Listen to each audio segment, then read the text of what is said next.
you, Jesus. Praise the Lord. Hallelujah. Shall we all close eyes? Father, we thank you, we praise you. Thank you, Jesus. Thank you, Lord, for this wonderful and beautiful day, Lord. Thank you, Jesus. We praise you, Jesus. Lord, we thank you for your love. Lord, we thank you for your compassion. It is your word, Lord, which strengthens us to overcome every situation in our life. In the midst of every trials, in the midst of every situation, we believe, Lord, that you are with us. You empower us, O Lord. Your grace empowers us to overcome every troubles and situations which comes into our life. Thank you, Lord Jesus. When we are weak, we are strong, because we believe that our strength comes from you, O Lord, as we trust in you, as we rely on your Holy Spirit. Thank you, Holy Spirit, for taking complete control of our life, of this prayers, of this retreat. From day one, you took everything is in your control. It is you who is teaching us, who is revealing all the mysteries for us, O Lord. Lord, we thank you. Holy Spirit, we thank you. As we begin this session, take complete control, Lord, of this session. Open the eyes of our understanding to grasp everything and to understand what we study over here, whatever you teach us. Lord, we thank you and we praise you. In the mighty name of Jesus, we make this prayer. Amen. Amen. Thank you, Jesus. Praise you, Jesus. Okay, before we start the session, I would like to ask one question. Does anybody still have any questions on praying in tongues? Have you really understood about praying in tongues? We'll take little session, brother. We'll take little touch on the tongue session. Huh? For anybody else wants to little on the tongues?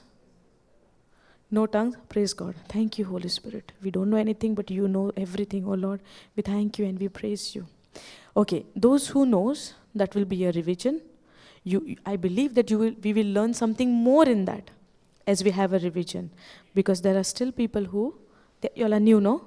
Yesterday only I saw you all. Okay, so we'll just go into we'll study about the tongues. Okay, tongues is a prayer. It's an unknown language which my spirit prays to God. My spirit is directly connected to God. So when I pray in tongues, there are situations in my life, sometimes I would not know what to pray, how to pray, and what to do. In my weaknesses, my spirit prays to God. Holy Spirit, now, from the day we are united with God, my spirit and God's spirit is become one. Understood? Okay, can you go 1 Corinthians 6:17?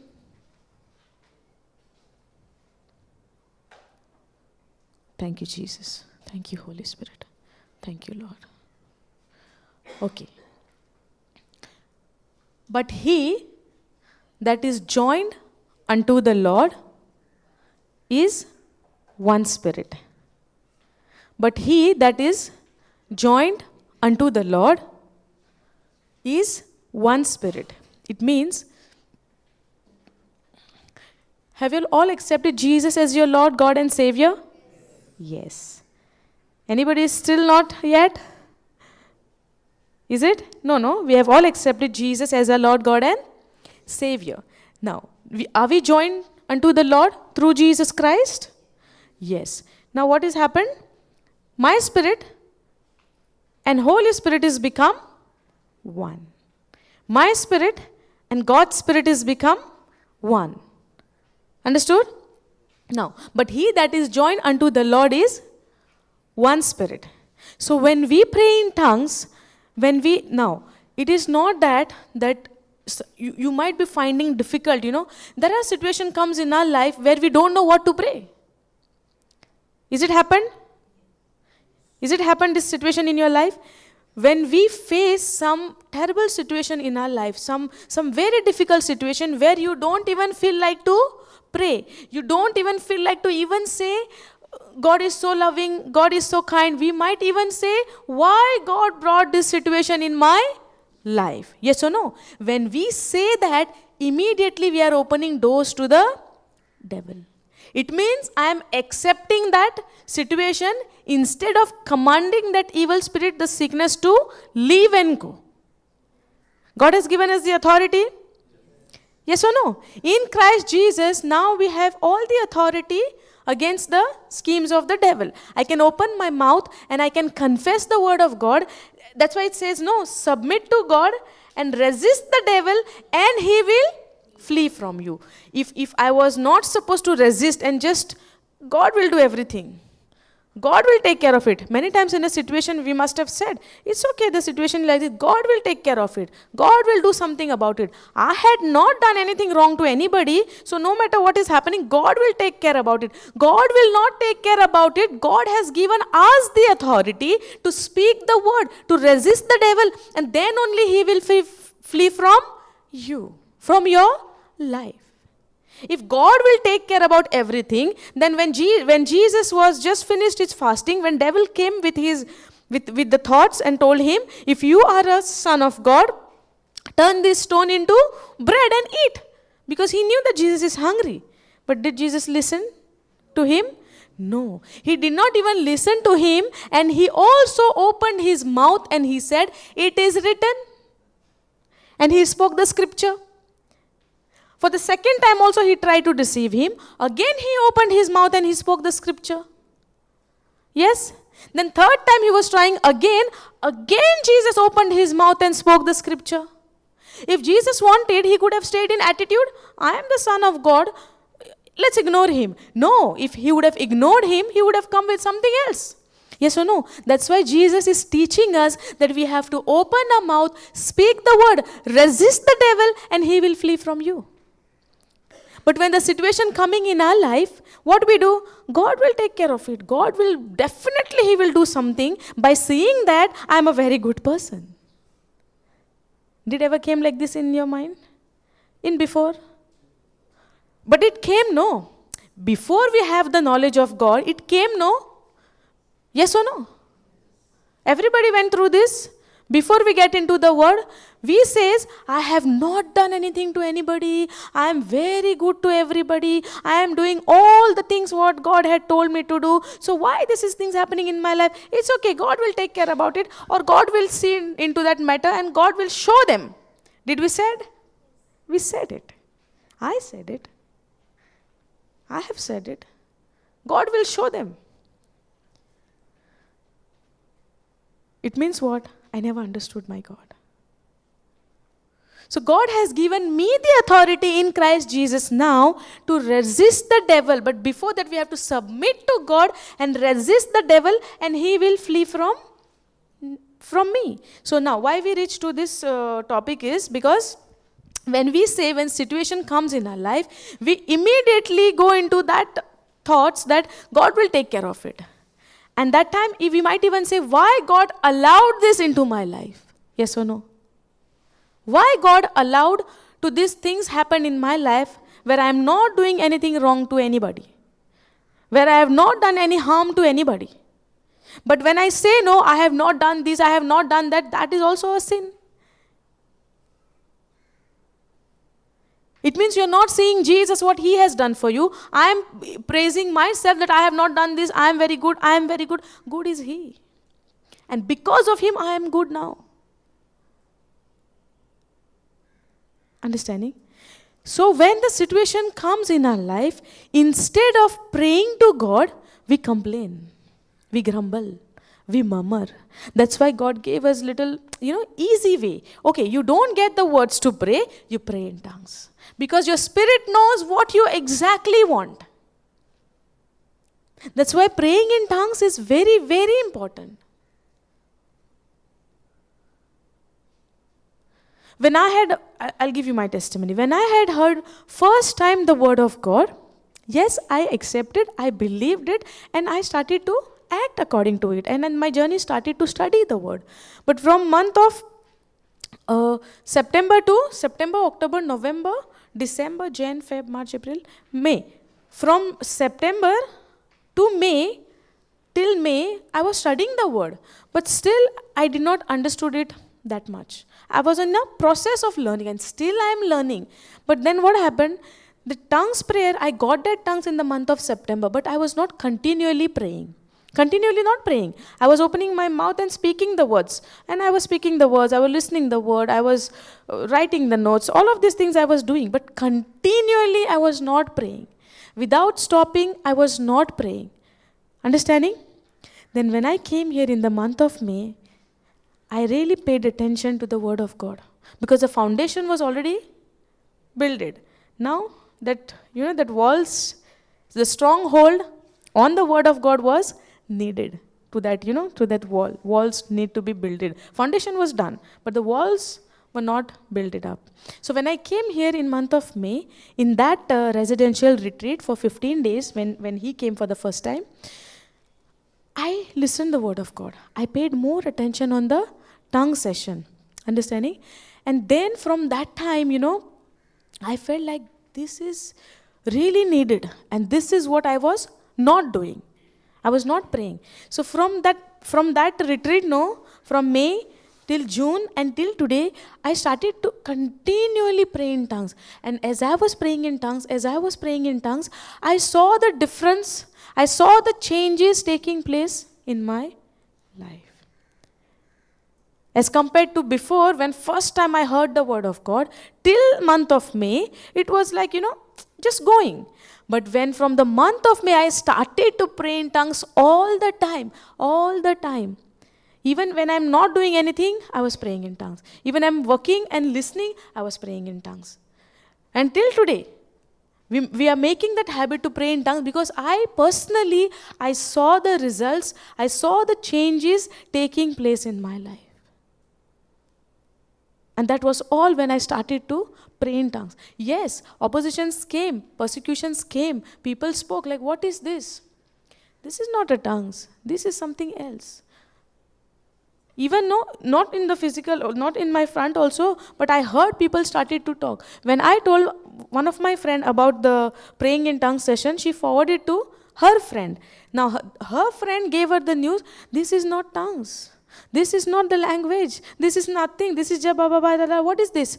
If this was important, then why God gave a natural language which the human being can understand? These questions may come. If it came for me, it might come for you as well. We don't know. Understanding? So these tongues, you get the understanding of the tongues to be sure that this is the heavenly language that comes only when you build your relationship with your God.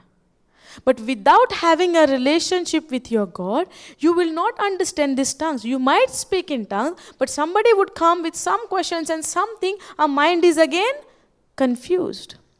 But I will constantly, firmly stand on that. Praying in tongues is praying to my Father. It's a heavenly language. It is a love language. When I am sure about it, and that comes only when you have a relationship with your Father, no matter whoever comes now, you know. You are convicted from your heart. You know. No matter what you tell me, I know this is the heavenly language. I know this is a Father's language because my spirit prays to God. Okay, can we go Romans 8:26?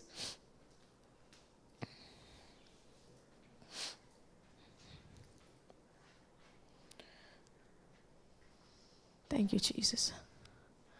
Likewise, the Spirit also help our infirmities, for we know not what we should pray as we ought to, but the Spirit itself make intercession for us with groanings which cannot be uttered. Go MP for this.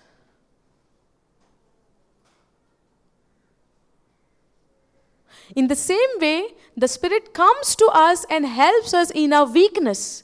We do not know what prayer to offer or how to offer it as we should, but the Spirit Himself knows our need and at the right time. Understanding? So my spirit is now united with God's Spirit. Yes or no? Now my spirit is not alone. My spirit is united with God's Spirit. Do you have a spirit? Do you have a spirit? Yes or no? Yes or no? Yes or no? Do we have a spirit? Yes, no. Somebody saying yes, somebody saying no. Do we have a spirit? Brother, do we have a spirit?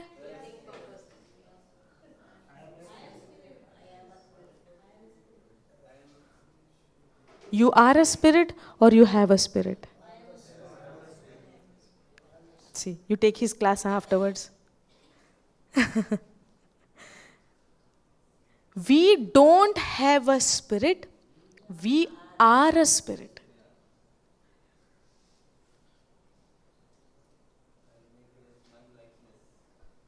Sorry? Okay, so who we are?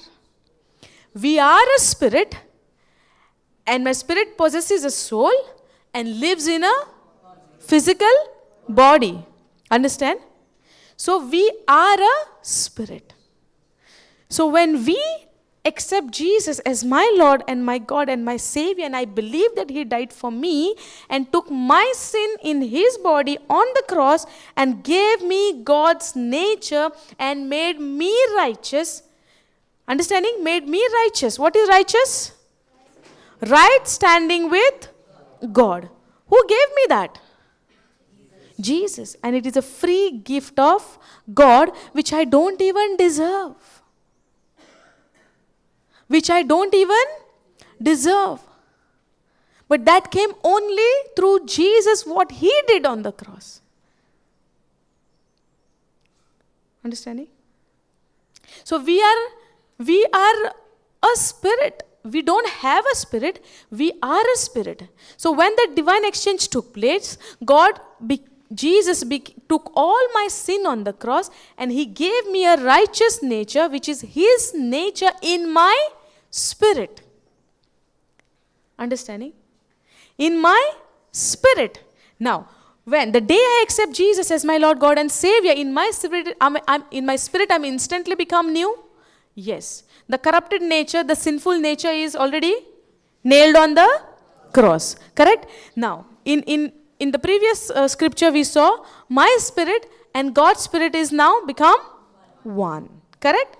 Now, God's spirit is united with me in my spirit. So even though when the situation comes in physical, in outside, where we can see the situation is coming and tormenting me, troubling me, disturbing me, and disturbing my peace, my mind, and I don't know what to do, in that weakness is when I am not able to do anything, the Holy Spirit helps me. Now what is this? Capital S. It means it is a Holy Spirit. Now, in the same way, the Spirit comes to us and helps us in a weakness. So instead of opening my mouth when I am weak, when I am not able to do anything, instead of opening my mouth and questioning to God, I have to remain connected in my spirit to the Holy Spirit and let Him take over. But when it will happen, when I open my mouth and instead of complaining and grumbling, I will start speaking in tongues. When I speak in tongues, my spirit prays to God directly. When nobody can understand. Even men, even devil. Because that is the language between the children of God and the creator of heaven and earth. So how devil will know that language? Yes or no? Understanding? Shall we change the topic and go back to the... Yes? We'll continue, no? That brother also needs to understand, right? You're getting it, no? Okay. In the same way, the Spirit comes to us and helps us in a weakness. We do not know what prayer to offer. In the times of difficulties and trials and tribulations and circumstances, can we pray to God or will go on crying? Getting it? So we'll cry, no? And we'll cry and we'll go and tell to everybody, this happened, now what to do, help me, keep me in prayers. We'll call, many people will call and speak the problem and tell them to keep me in prayers. But I'm not realizing the moment I'm opening my mouth and speaking the problems to those people on the phone, the first thing I'm opening my mouth and telling them what problem has happened, and then at last I'm saying, keep me in prayers. But I'm not realizing I'm opening my mouth and I'm speaking all my problem and I'm increasing it. Because life and death is in the power of the tongue. So when I speak about my problem, what am I doing? Increasing my problem. Because life and death is in the power of the tongue. Whatsoever you say, you shall have it. Yes or no? Now, in that situation, I don't know what to pray, but instead of calling everybody, if I have the knowledge of the word of God, I can start praying in tongues. If I'm not getting any words to speak to God, I can just start praying in tongues. See how merciful and how loving God is. He makes us everything very, very simple. You don't even have to use your brain to speak in tongues. But when things look like very simple, no, that makes us more think on that why it is simple. Because it is simple, I don't find maybe it is right. Possible? Yes? Now, in the same way, the Spirit comes to us and helps us in our weakness. We do not know what prayer to offer or how to offer it as we should, but the Spirit Himself, again capital S, it means the Holy Spirit. The Holy Spirit Himself knows our need more than us. Holy Spirit knows what is my need. Sometimes it looks like I'm very much disturbed, I'm very much tensed, and somebody asks, what happened? I don't know, something is wrong, but I don't realize what is happening to me. Did that happen? Okay, I'll continue this. Give me just 2 minutes, okay? I'll share my testimony. When I was small, maybe 5th, 6th standard, you can say.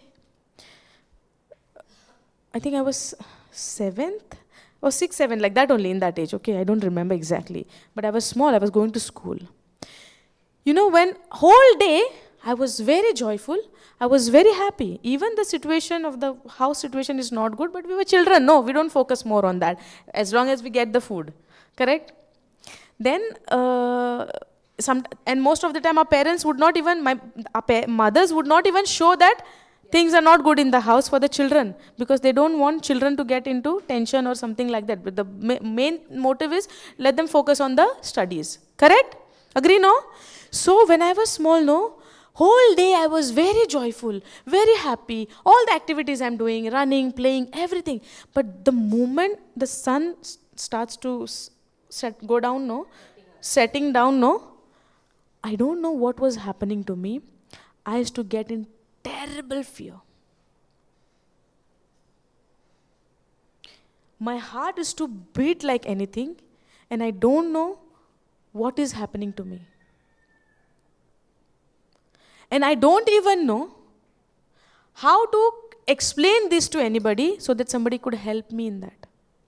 If I would say my head is paining, somebody would come and give me the painkiller. Yes? If I say I'm having a fever, somebody would come and give me a paracetamol. Yes or no? If I say I have a pain in my bones, ankles, they would give me some ointment or some spray. But in this situation, I don't know how to explain that what is happening to me. But I could experience, I could feel it that I am in fear. And it went through many, many years. Many years. And I don't know why it is. So I was even scared in the evening time to go out. Anybody like me? Praise God. See? And then you don't know how to explain, right? You are experiencing it, you are feeling it, something is troubling, something is there, you are in terrible fear. I don't know how to explain to you all also now also what kind of fear was that and why that fear was there. I don't know at all. But when the evening comes, whole day I'm very happy, whole day I'm very joyful, very good. But when evening comes, I don't know what was happening to me. And I would prefer immediately eat and go to sleep. Cover my head with the blanket and go to sleep. That was I was going through. Correct, sister? Same? I don't know what was that. Do you know? Still you don't know. But still you are going through that? Yes? Okay. We'll pray now. I will just share you my testimony, how I got set free. And in the same way, when you do the same thing, when you follow the word of God, you will be set free today. And see, we don't know. When we stand here, we come with the notes. Like usually what we do, we come with the notes, we come with the topic. But we don't know.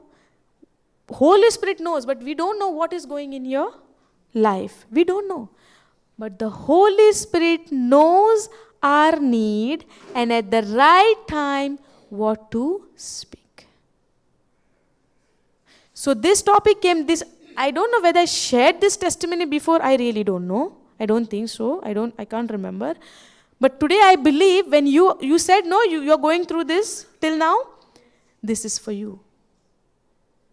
The Lord is speaking to you. The Lord wants to deliver you from that fear.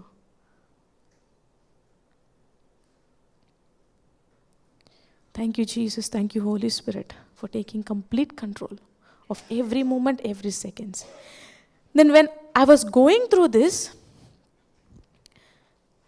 many years, and it continued. It became like even part of my life. Understand? So I'm experiencing, feeling it, but I don't know how to come out from this. Even if I go to the doctor, what I will say? He will say, you have to tell me, what is the reason, what is happening. What is happening also I could not tell. But I experienced only that fear and feeling. Then many years went, when I got into the word, and when I got a scripture, 2 Timothy 1:7 we go.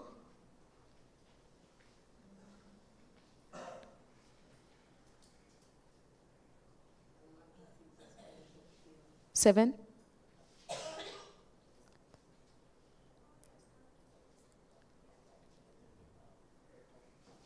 Go KJV. Sister, see. God had not given us the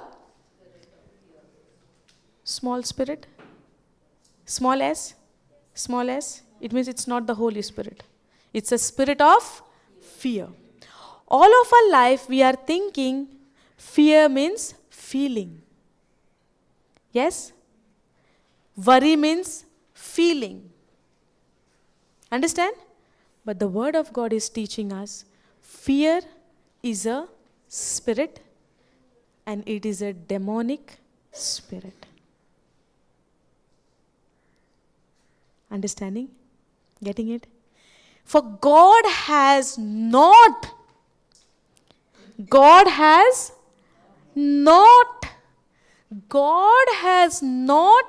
given us the spirit of fear, but of spirit of power, spirit of love, and of a sound mind. When I overcame this scripture, I remembered that I'm going through this problem. It is not a feeling, but it is a demonic spirit. Understanding? Is it helping? Okay. Now we'll understand what we have to do now. Now, for God has not given us the spirit of fear, but of power. God has given us power. God has given us power. God has given us love. And God has given us a sound mind, which is, in another word, a self-control. Sound mind means, in another word, self-control. Can we go AMP for this? We'll see what is that sound mind. For God did not give us a spirit of timidity or, can you read this word? Of fear, but He has given us a spirit of power, of love, and of sound judgment and personal discipline, abilities, the result in calm, balanced mind and self-control. Okay, can we go KJV again? Understand? Praise God. So now, as we are in the new covenant, God has fulfilled all the promises. Jesus has fulfilled all the promises for us. Yes or no? Now, my work is only to believe it and receive it. Yes or no? And act according to the word of God. My obedience is needed towards the word of God. Now, if God has not given me the spirit of fear, and now I'm having a fear, and now God has given us given me a self-control. God has filled me with the power of the Holy Spirit. Well, now where is the power? Inside of me. Correct? On the day of Pentecost, they were filled with the power, Holy Spirit and power. Yes or no? Power from above. Power from the Most High. Yes or no? Now where is the power? Inside of me. Now, because I do not know the Word of God, because I don't have the knowledge of the Word of God, I was operating in that fear. I had allowed the demonic spirit of fear to take control of my mind. But now when I understand the Word of God, now when I get the knowledge of the Word of God, I choose to repent and change my thinking and tell my mind that I am not having the spirit of fear, but I am having the power of I am having the spirit of power, love and sound mind, which is self-control. And now when you confess this scripture again and again, you're training your mind to believe this, the power, love and sound mind, and not to accept the spirit of fear. And you are commanding that fear to leave your body right now, to leave you right now in the name of Jesus. And you accept. Now before, when we are living in the fear, we did not have the knowledge of the Word of God, correct? And because we did not have the knowledge of the Word of God, I was still living in that fear, not knowing how to come out from this. But now God showed me His truth, that He has not given the spirit of fear, which God has not given us. Why I have to live in that fear then, if God has not given us? Now rather God gave me the spirit of power, the spirit of love and sound mind. So instead of accepting the lie of the devil, the lie of the enemy, I choose to believe. I repent my mind, I change my thinking from my old to new, and I accept God has given me the spirit of power, love and sound mind, and I choose to, by obedience, live according to the Word of God, according to what God has promised me. He has not given me, but He has given me these three things: power, love and sound mind, by changing my mind. That's how I got set free, and that's how you are already set free in the name of Jesus. Praise God. Amen. Thank you, Jesus. Thank you, Holy Spirit.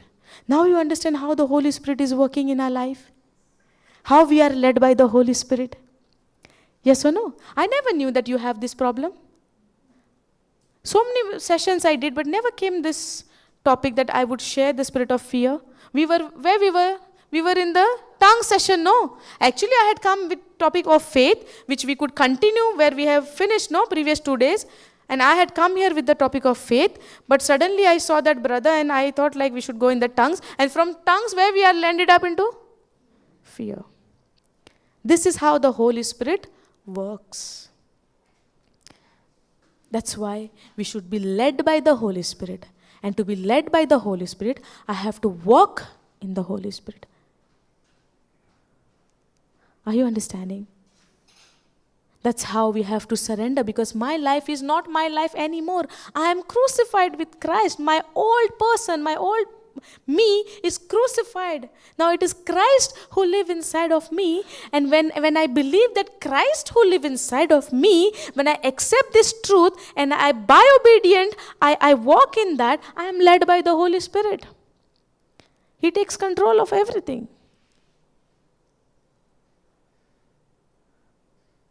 Are you understanding? Okay. You wrote down the scripture, but you already set free. But you have to train your mind again and again by confessing this. Praise God. Go back to Romans 8:26. Thank you, Holy Spirit. Thank you, Jesus. AMP will go? Yes. Now, we do not know what prayer to offer or how to offer it as we should do, but the Spirit Himself knows our need.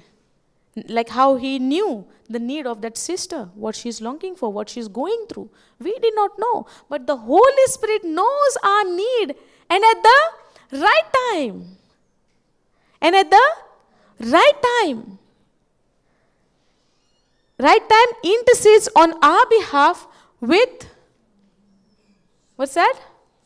Sighs and groaning too deep for words. So when in my weaknesses, where I don't understand what to pray, it is the Holy Spirit, the Spirit of God takes control Only thing I have to open my mouth and start saying the word. Now somebody would say, if Holy Spirit is interceding for me, Holy Spirit should open my mouth and speak the word. Yes? For example, we can take, how many of you all had gone to the dentist? 1, 2, 3, 4, 5, 6, many? One hand is coming up. One by one. So majority. So even though if you have never been to the dentist, you know what is there in that clinic inside? There will be a chair, straight sitting. Where you sit straight like how you are sitting. Little? Leaning, no, like this. Yes or no? Okay. So when you go there, the doctor will come, the dentist will come, and he will not tell you anything, but he will just hold your jaw and this and open your mouth. Correct? Is it? He opens your mouth? No. He wants to do the job inside? No. He wants to do his work inside, in your mouth, in your teeth? No. So he opens your mouth, right?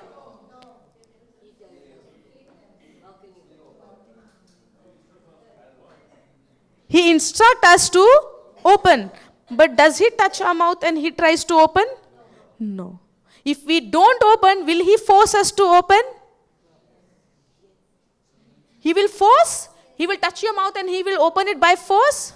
He will tell you by his words. He will tell you to open. If you're not listening, he will say it again. Can you please open your mouth? Open your mouth so that I can do my job. Yes or no? In the same way, when you decide, when you understand the teachings of the praying in tongues, that it is a love language, it is a heavenly language, that is a language of God, your spirit and God speaks together. They are get connected. Your spirit can get connected to the Father when you pray in tongues faster than your regular normal word. It means when you pray in tongues, it is your job first to open your mouth and start speaking. Then he takes control and then he gives the words for you to continue. But the first thing, you have to open your mouth and start speaking. If you sit and you say, Holy Spirit, I want to pray in tongues, just open my mouth and give me the words. It means you have not even believed it.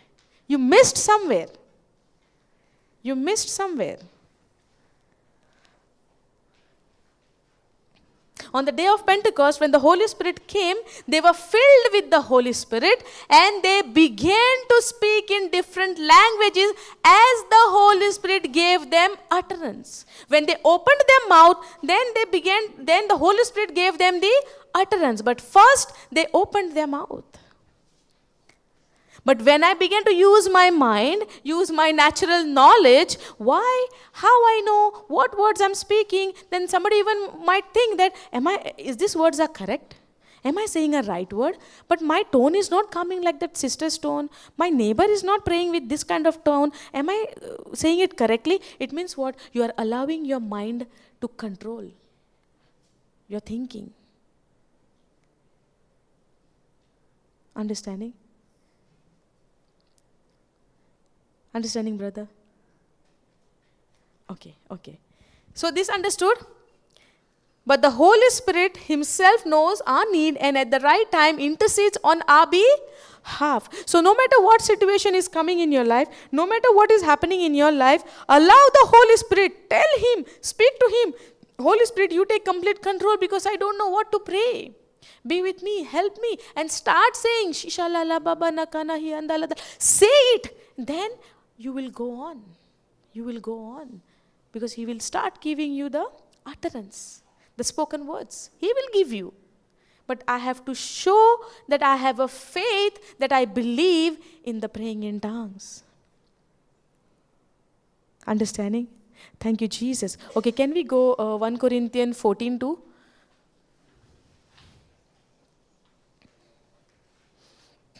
KJV, we can go.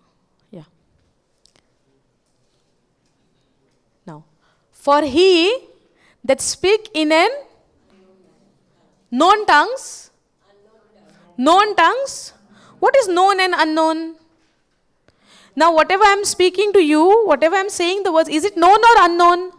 Known. But what the scripture is saying here, for he that speak in an unknown tongue, speak not unto man, but unto God. But when you understanding the scripture, when you begin to speak in tongues, somebody would come and say, I don't believe that this tongues belongs to the Father because it sounds very weird. Yes or no? It sounds very weird, no? People might laugh at me, but the scripture itself says that it is an unknown tongue which man cannot understand, but you pray to God. You speak not unto men, but unto God. But if man comes and tells you this is not this is not that, it's not understandable language, it is not a known language, what are you speaking? You must tell the person this scripture, it is not unto you.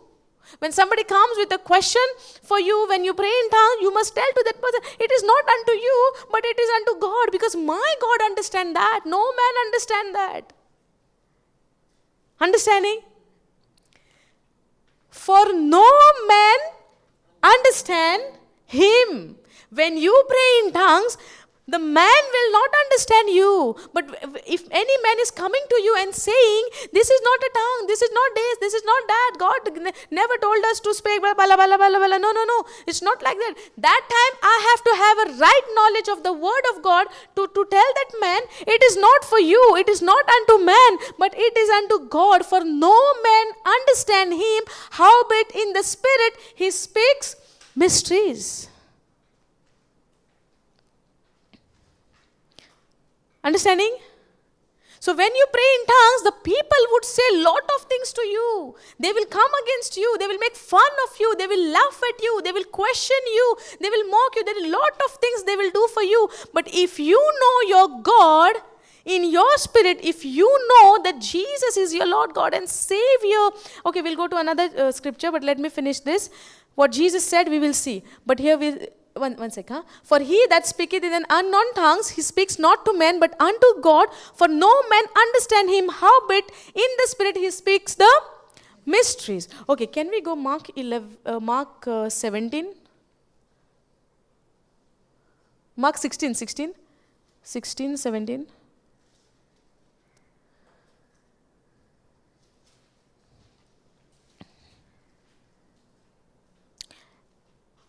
And these signs shall follow them that believe in my name, and in my name shall they cast out devil. They shall speak with new tongues. Did Jesus spoke about this when he was there on the planet Earth to his disciples? Yes. Did that fulfilled in the day of Pentecost? When they were filled with the Holy Spirit, they spoke different languages. They spoke in tongues.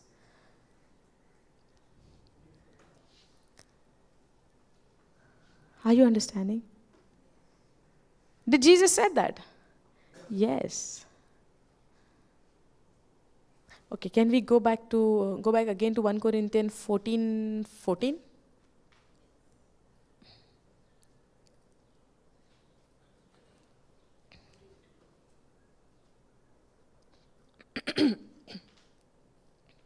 For if I pray in an unknown tongue, my spirit praise.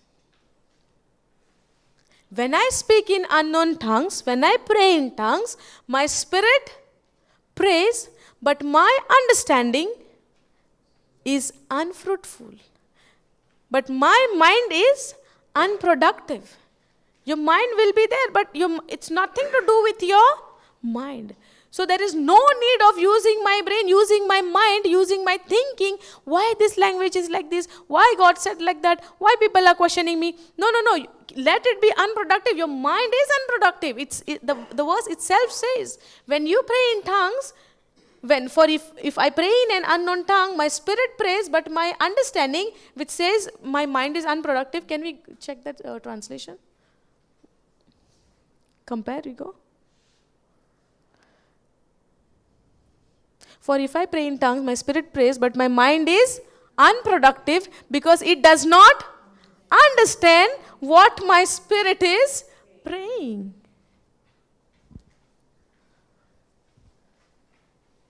So if I pray in tongue, my spirit prays, but my mind is unproductive because it does not understand.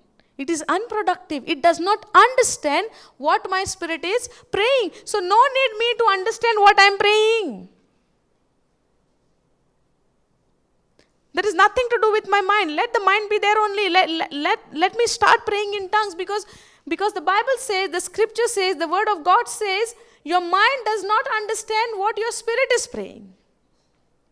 Your mind does not understand what your spirit is praying. So no need for my mind to understand anything when I pray in tongues. Because my spirit is praying to God. My spirit is getting connected to God. Do you understand this? Okay, can we go for same chapter, verse number 18 or 19?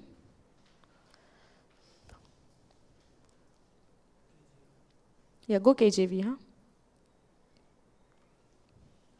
Okay. Oh, 18. I thank my God, I speak with tongues more than you all. So Paul was praying in tongues more than anybody? Yes. Go Ephesians 6:18.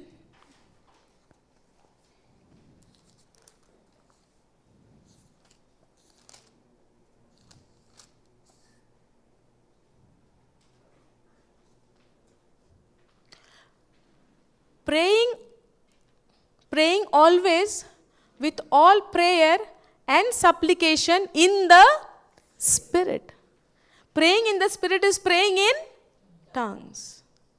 When you pray in the Spirit, it means you are praying in tongues. Your spirit is praying to God. And it is always.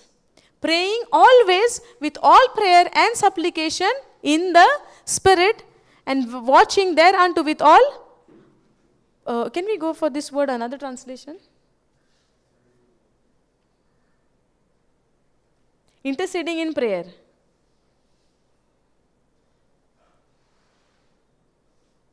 Is this without stopping? Like, what is the... Yeah, perseverance meaning is... Can we go down? We see another word.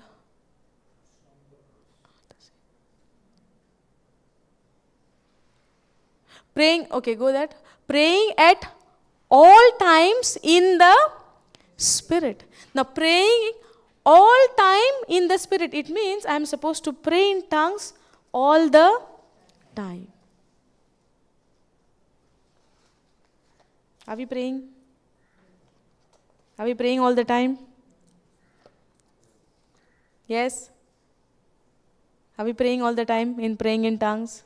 We might see, if nobody is next to me, then only I can try to pray. Try. Is it?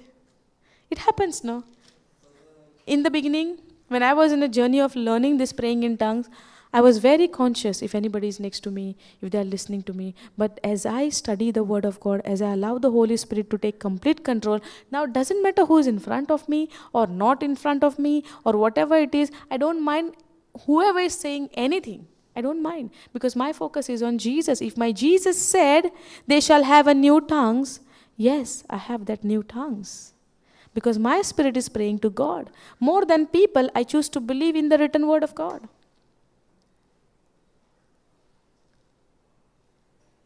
Different people will come with different opinion according to the knowledge what they have.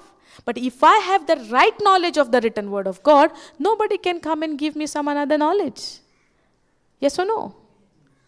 If I have the right knowledge of the word of God, the way it is, if anybody is coming, rather will help them to get the right knowledge, showing them the written word of God. Good opportunity to teach them also. Yes? Yes or no? Thank you, Jesus. Okay, understood? Praying in tongues? Yes? Understanding, no? In process. Praise God. Continue with the teaching, sister. It's there also in the YouTube of the tongues. Praise God. Okay, what we were learning that day? Previous day? Faith, no? Believing is only enough in the word of God? Or by faith you will act? Yes? Then we took the example of the woman with the issue of blood. Then we took the example of Jairus.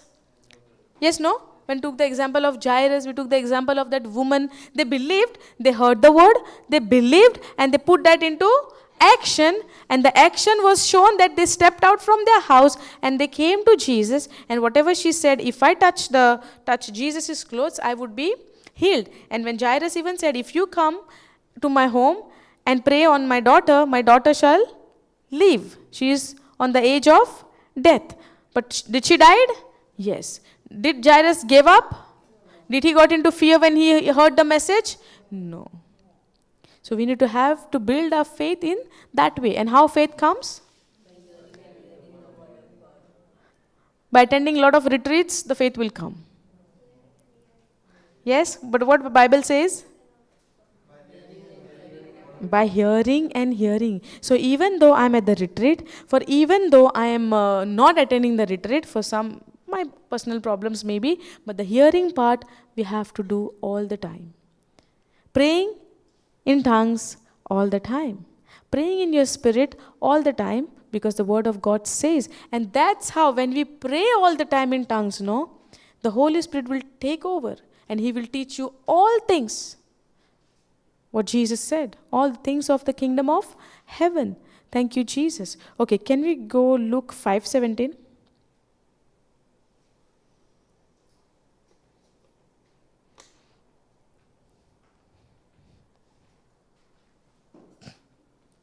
KJV.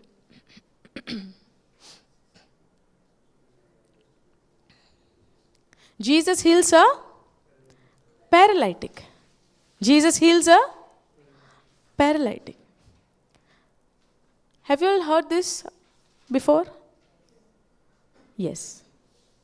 And it came to pass on a certain day as he was teaching. It came to pass on a certain day he was teaching that there were Pharisees and doctors of the law sitting by. Who was there? Pharisees and doctors, the teachers of the law, the doctors of the law. Okay? Which were come out of every town of Galilee. And it came to pass on a certain day as he was teaching that there were Pharisees. Who was there? Pharisees. Who else was there? Doctors of the law sitting by, which were come out of every town of Galilee. From every town, Pharisees had come to that place. They wanted to see what Jesus is teaching and what He is doing, but they don't choose to believe in Him. Rather, they got into jealousy. Did anybody got jealous with you any time before? Yes?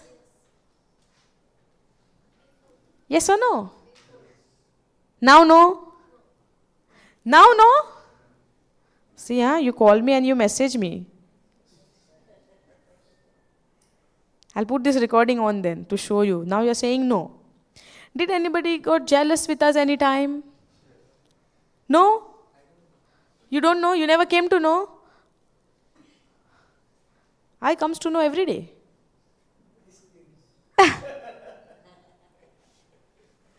I get to know every day. Yes or no? We could see, we can sense that, we can make out whether the person is jealous with you or no by their action towards you. Now, the challenge is for us whether to act on it, react to it, or to respond to it. Are you understanding? When somebody in front of you, the way they behave with you, the way they speak to you, you can clearly understand whether it is coming out of their heart or whether it is just coming from just they are saying that. Whether they really mean it or whether they are just showing it up. You can make out. God did not give us that understanding to make out.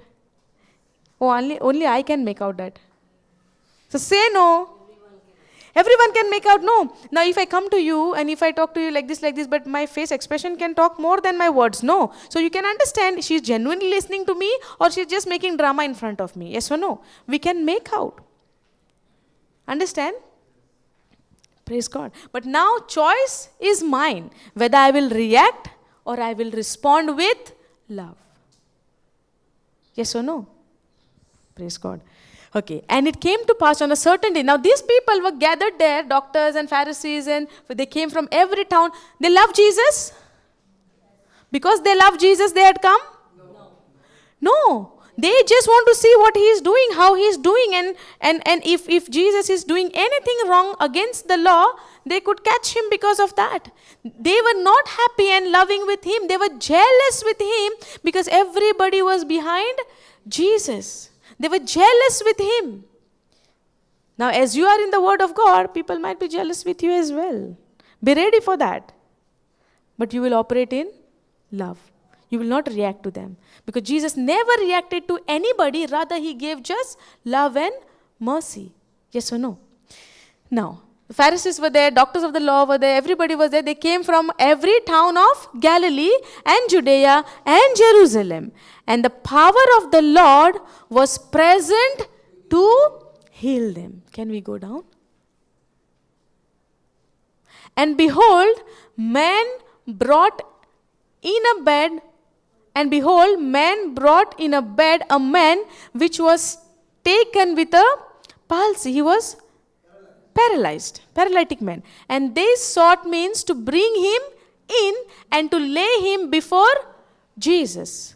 Now, they heard the word that Jesus is healing. Yes or no? Jesus is healing. He's forgiving, he's showing mercy towards his people, he's showing compassion towards his people. Now, if we get to hear anywhere like somebody is calm, healing, compassion, if you announce healing is taking place, everybody will run to that place. Yes or no? Yes or no? Because all of us, we need somewhere or the other in the area of our life, we need healing. Correct? Yes or no? Okay. So when they heard about Jesus, that he is healing who is sick, who is paralytic, who is dealing with the leprosy, yes or no?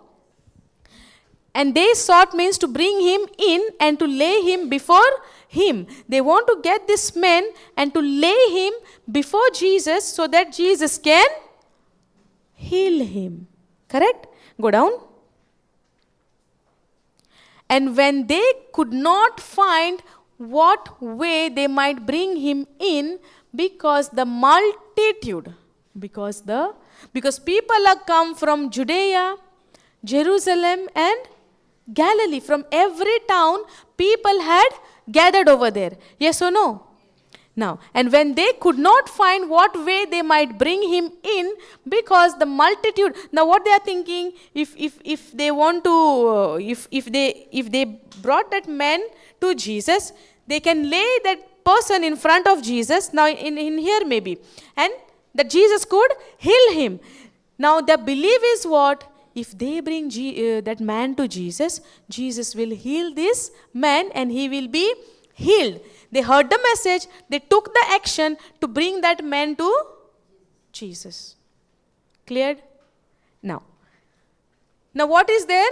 Because of the multitude. Now imagine multitude crowd is there. There is no chance to take this paralytic man to inside. If that man was with little pain here and there, he can alone go inside, right? But that man himself needs 4 people to carry him.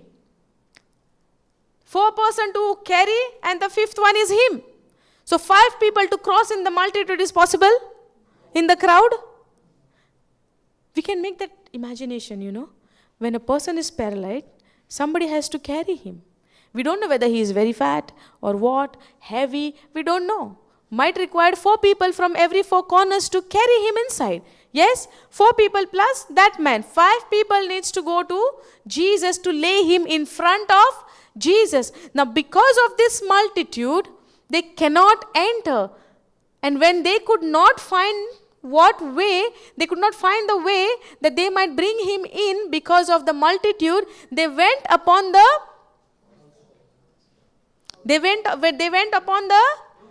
Roof, house top. What a wisdom, no? Can you imagine going to somebody's house and breaking their roof and bringing the man inside? If Jesus is preaching in your house, okay, and there is multitude, and somebody coming to whom you did not even know, they come and break your house on top and bring that man down, and they destroy your house. Will you be happy? Or maybe you are carrying somebody to that place, and now you don't have option, and somebody is telling you break somebody's house and go. What you will say? No, how we can break somebody's house? We can think like that, no? How can we damage? Then who will pay the damage? Lot of question comes. It means I am operating in unbelief. Are you understanding? Imagine these people who had carried this person, they went on the housetop. They went upon the housetop and let him down, breaking their house, which is not mentioned. We can imagine, without breaking the house, how they will go inside. Right or wrong? They broke somebody's house where Jesus was preaching. That kind of faith we need to have in the Word of God. No matter what circumstance is coming and stopping you to believe in the Word of God, we must not stop, but rather to believe till the end by faith. And how the faith will come? By hearing, and hearing by the word of Christ. How faith will come? By hearing, and hearing by the word of God. Now choice is mine. If I want to build my faith, if I want to grow in my faith, I have to take an action of hearing the word. Not going and kneeling and crying, give me faith, Lord. No, God has shown us the way. Faith comes by hearing, and hearing by the word of Christ, by the gospel. When you hear more of Jesus, when you hear more and more about Jesus, what He has done for you, your faith increases.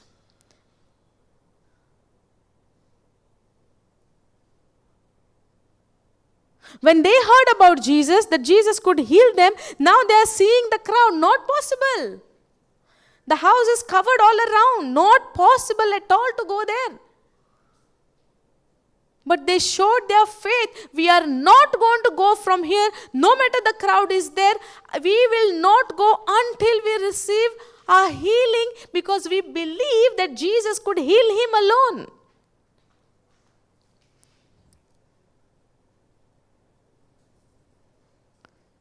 That's how I need to operate in faith. No matter what the situation is showing me, no matter what is happening in my life, but I choose to believe on the word of God and I operate by faith. That's why your faith is in your action.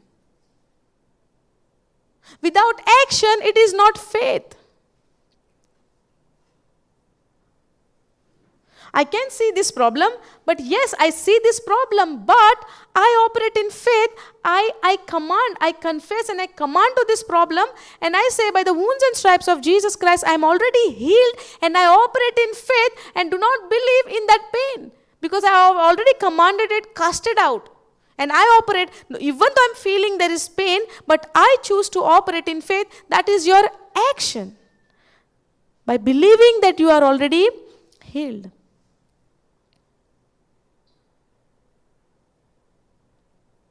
Even you are in crisis, even you are in debts, you have to pay a lot of money to somebody and you don't have anything to pay to that person, but still you choose to believe on the written word of God. Jesus became poor on the cross so that he could make me rich. So I am already rich because Jesus made me rich. Now, there you have two options: to believe that you are already rich by faith, or to believe the physical amount that it's showing you zero in your account. But when you still choose to believe, tomorrow is your payment day, but till tomorrow comes, till that time comes, till that moment comes, you confess that it has already been done, it has already been paid. Thank you, Jesus. Thank you, praise you, Jesus, that my debts are already paid. Thank you, Jesus. Till the end, without even trying to do anything, only believe and confess it. It is done, and you are rejoicing. You are rejoicing. When you rejoice from your heart, that will please God, because you are operating in faith, and you cannot please God without faith. But when you start operating in faith, that will please Him, and you will see the glory of God. You will see the manifestation.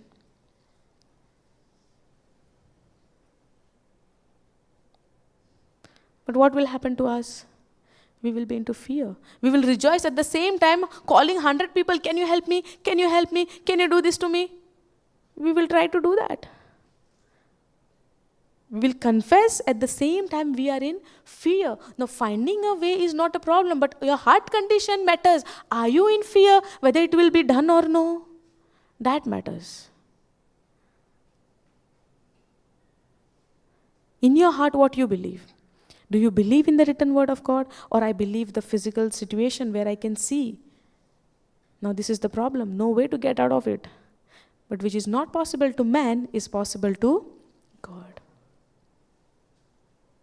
Are you understanding? Now, and when they could not find what way they might bring him in, because the multitude, they went upon the housetop. Because of the multitude, they went upon the housetop and let him down through the tiling with his couch into the midst before Jesus. They laid him right in front of Jesus. Go down. And when he saw their, so we have to show our faith to Jesus. Yes. Jesus saw their faith.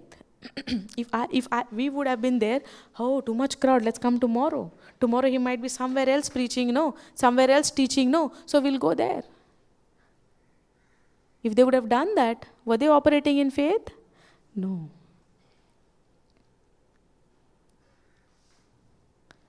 It happened, no. Many times we go to a shop, we see the crowd, especially in the petrol pump. We see too much bikes, cars are there. Not this, we'll go to the next. And then we went to the next. There more crowd than the previous one. Then what to do?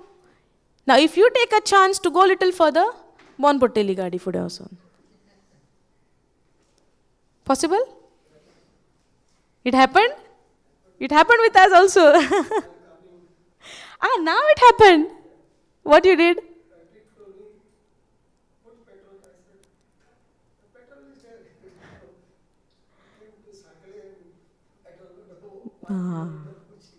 See? If they would have done the same thing, they would have received the healing. They would have heard the words from Jesus' mouth, and when he saw their faith, Jesus saw their faith. See, we are in our practical day-to-day life, we see it practically. When we go to our natural senses, no, we think that this is the smart move, this is the smart idea what I have. But I don't realize it is coming from my natural senses. Is it led by the Holy Spirit decision? We don't know. Yes? Okay. And when Jesus saw their faith, he said unto him, man, your sins are forgiven. Forgiven thee. Forgiven you. Man, your sins are forgiven you. Now, how Jesus knew that he need to forgive his sin?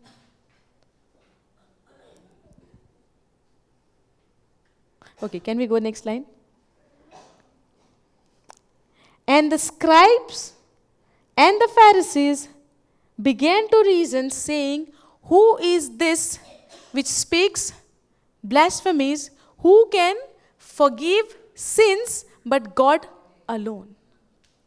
Jesus also knows that the Pharisees and the scribes and all of the doctors of the law present over there. Now, these people, the Pharisees and all, they ignore to see the healing.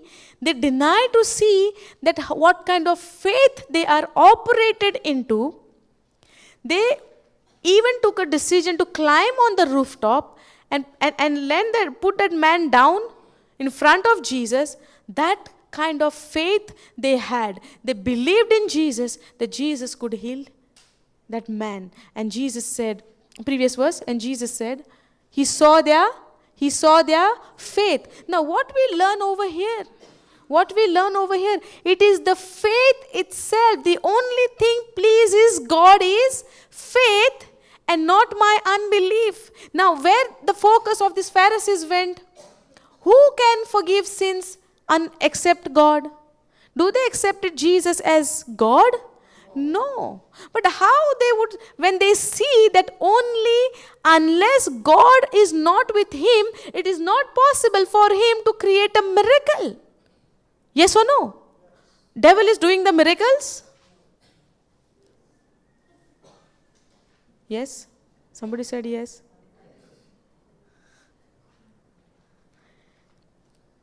When Jesus was anointed by the power of the Holy Spirit, he went about, okay, go Acts 10:38.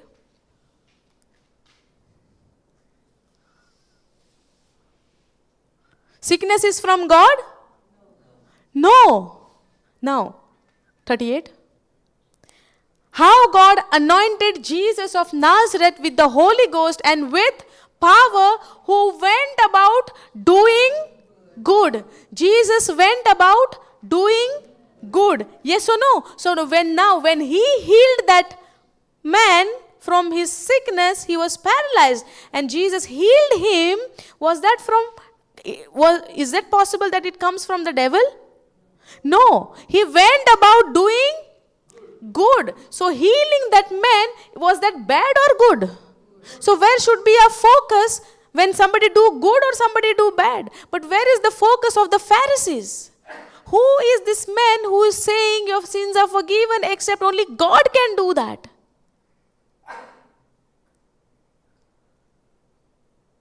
Understanding? Okay, go back. Understand? Doing good and healing all that were oppressed of the devil. When the paralyzed man, when he was healed, he was oppressed. Previously he was oppressed of the devil.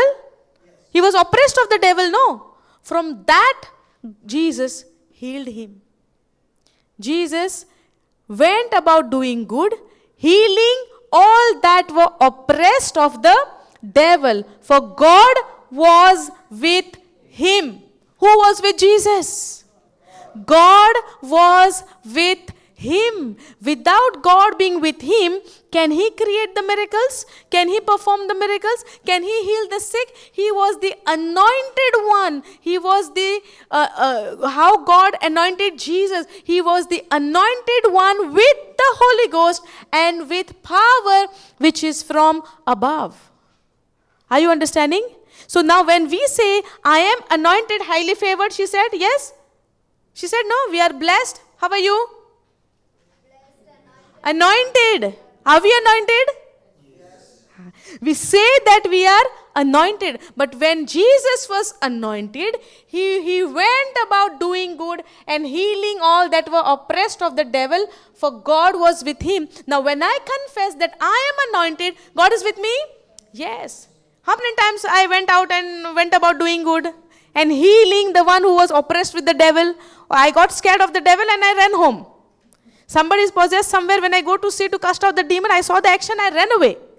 Am I anointed? When I confess I'm anointed, but still I have a fear, it means I'm not operating in that faith. Are you understanding?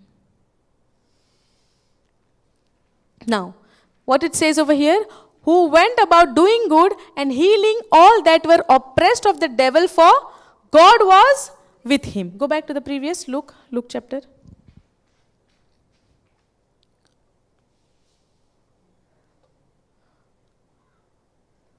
Down.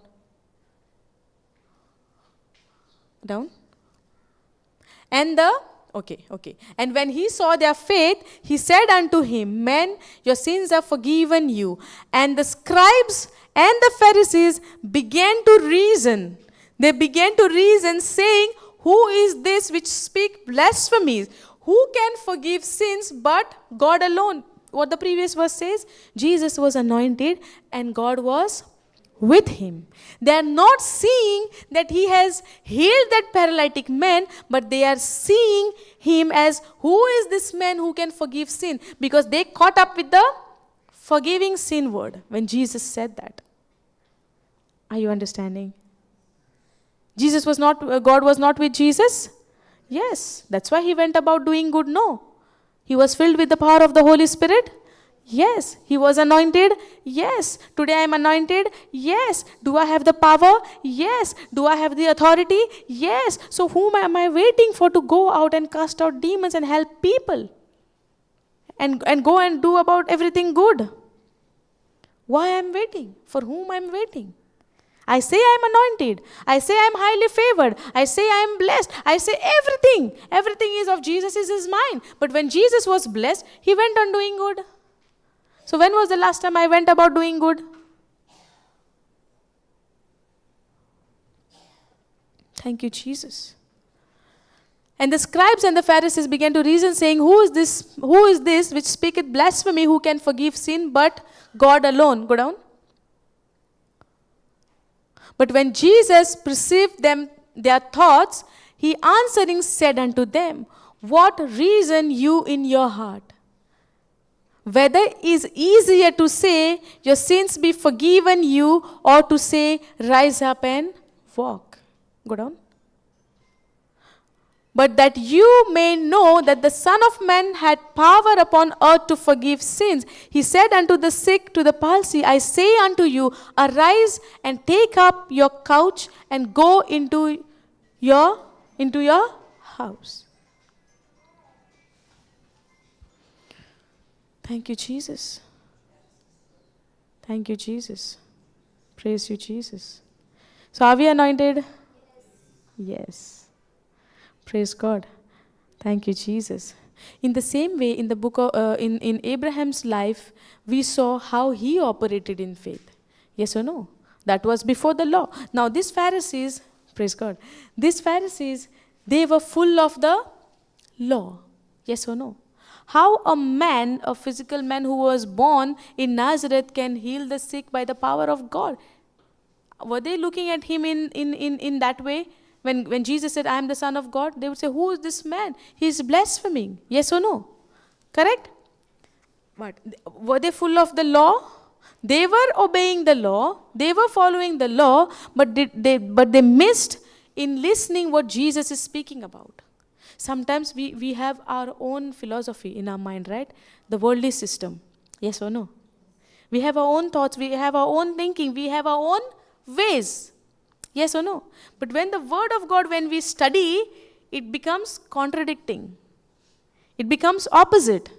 And it becomes very hard for me. How to accept this? All of my life I was believing this. I was living in this. But now how can I change all of a sudden? That's when I'm operating in pride. I'm thinking what I know is correct.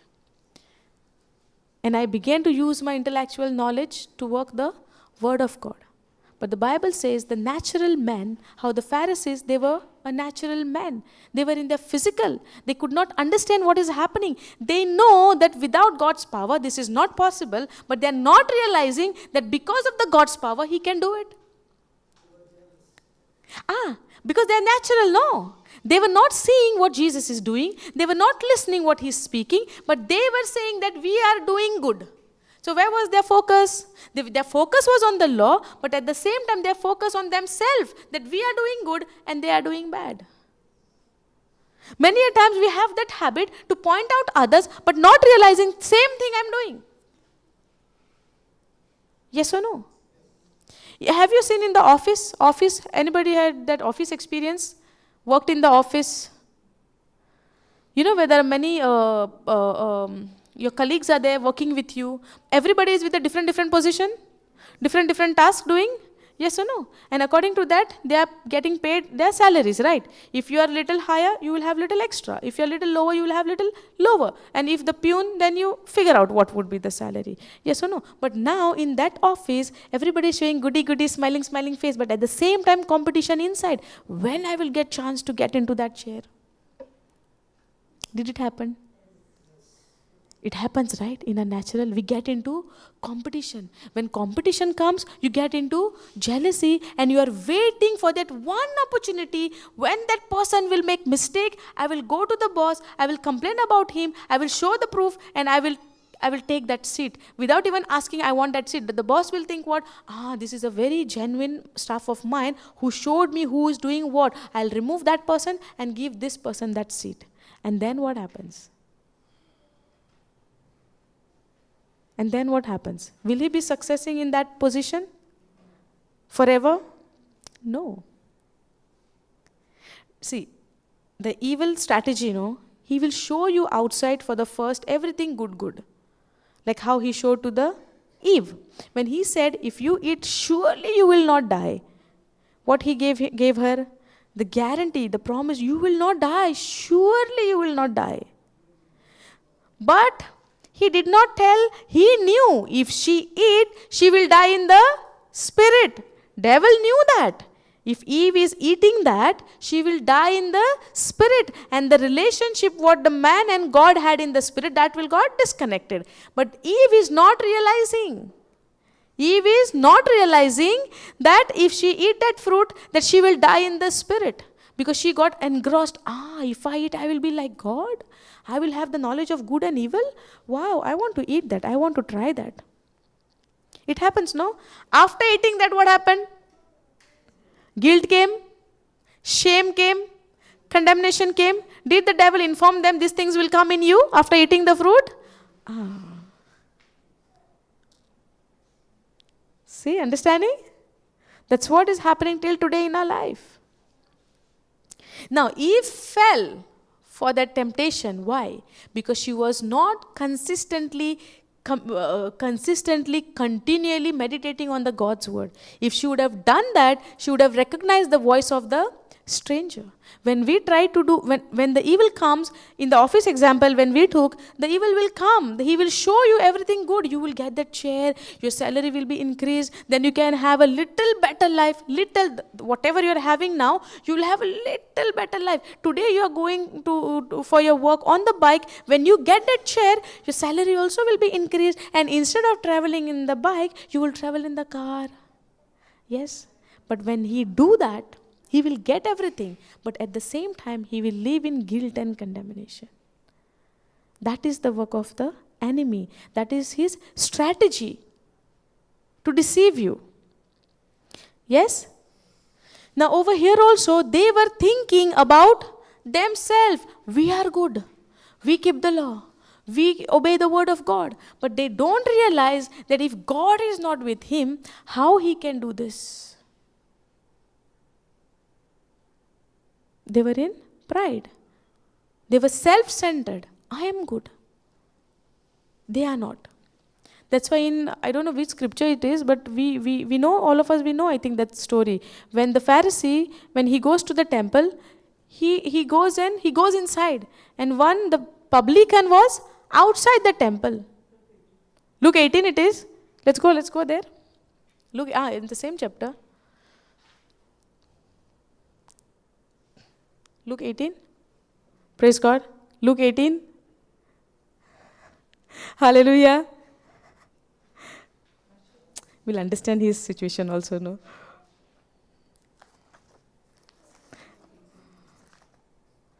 Can we go Luke 18?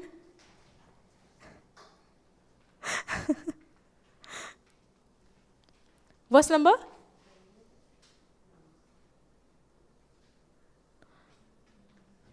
No, not this, no. Okay. So the publican is outside. 9. Go verse 9.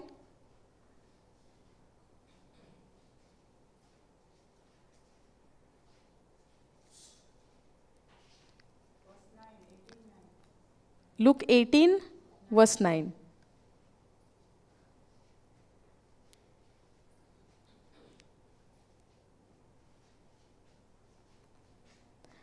And he spoke this parable unto certain which trusted in themselves that they were righteous and despised others. 2 men went up into the temple, go down.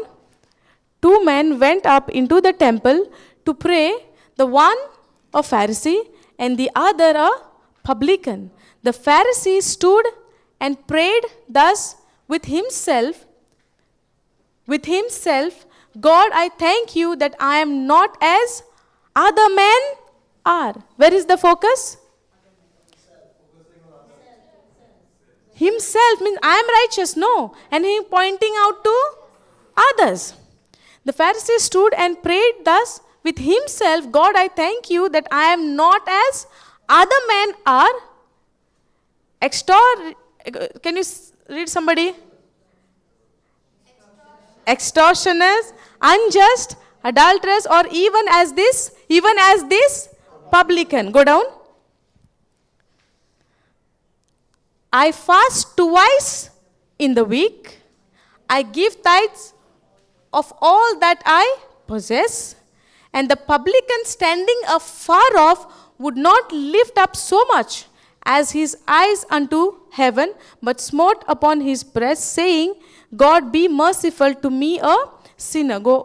Come down. Go down. Now, the Pharisee stood and prayed with himself, God, I thank you that I, not as the other men, that extortioners, unjust, adulterers, or even as this publican who is standing there outside, I fast twice in the week. I fast twice in the week. I give tithes of all that I possess. Where is the focus? I. All, I did this, I do this, I am this, I am that. It's my thing, I gave it to you. It is mine. It is I, and I. Understanding? Where is the focus? I give tithes of all that I possess. Go down. And the publican who's standing afar off, he's very far off. He's not inside the temple also. Would not lift up so much as his eyes unto heaven. He could not even lift up his eyes because he knew that he is not worthy in front of God. Even to ask for that forgiveness, even to give that eye contact. Now this Pharisee is thinking in his life that I do this, I do that, I give this, I give tithe, my possession, everything is my, and my. His focus is there on God? No. But in this situation, this publican standing afar off would not lift up so much as his eyes unto heaven, but smote up his breast, saying, God, be merciful to me, a sinner. He repented. He accepted that he is a sinner and he need a mercy from God. On the other side, what the Pharisee is doing? That is the reason when they have gathered over here in that place, when the paralytic got healed, their focus is not on Jesus. Their focus is on themselves, that they obey the law, and who is this man is saying your sins are forgiven? Who is he to say the sins are forgiven? But they are not realizing this man, this Jesus has healed this paralytic man. Are you understanding? Jesus healed this paralytic man, which was not possible unless God with him. Yes or no? But why it was like that? Why the Pharisees were like this? Because their focus was on I. Where is that? Go up. It's very important for us to learn from this. Many a times we try to put people down. I do this, they are not doing that. I do this, but then they are not doing that. I behave like this, but they are not following the rules. I am like this, but they are not doing. Where is the focus? On I, and pointing and judging always to others. But not realizing that our focus should be on Jesus. If somebody is not following your rules, don't judge others, but rather you do it. God will see that you are even doing the work of the others, and He will reward you. My reward should come from people, or my reward should come from God. From God, right? If my reward should come from God, that why I am trying to please in front of people that I am the best. I am the good.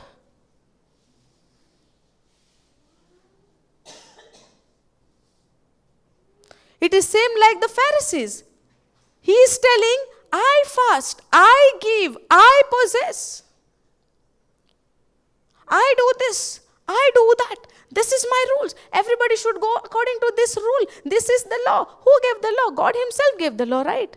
But what they say, I keep, they don't keep. I do, they don't do. I follow, they don't follow. Where is the focus? I, and judge others. I, and judge others. Yes or no?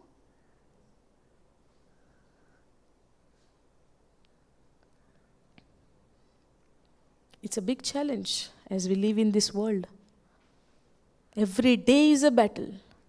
It's not maybe physical, but it's here. In your mind. Every day. Every day.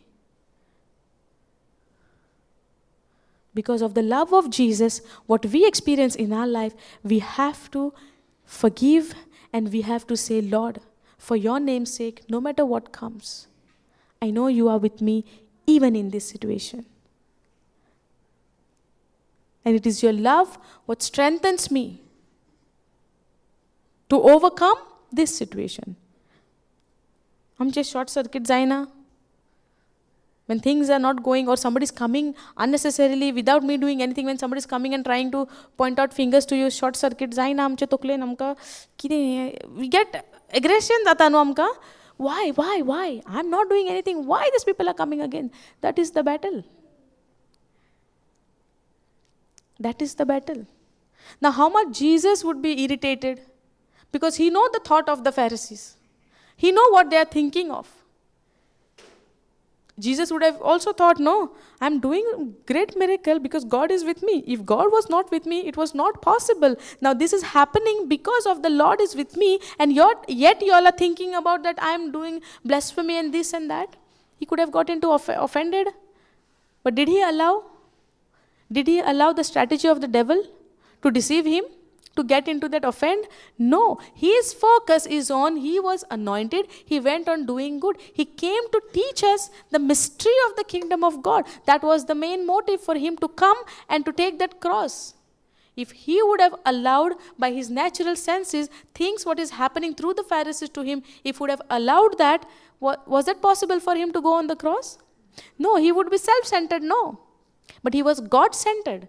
He only focused what God has planned and purpose for him to be in the planet Earth. And he knew that when he go with that humility, when he go with that, he is going because of you and me, to set us free.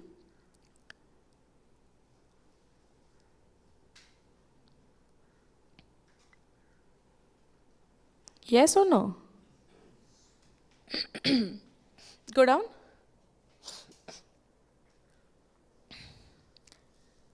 Go down.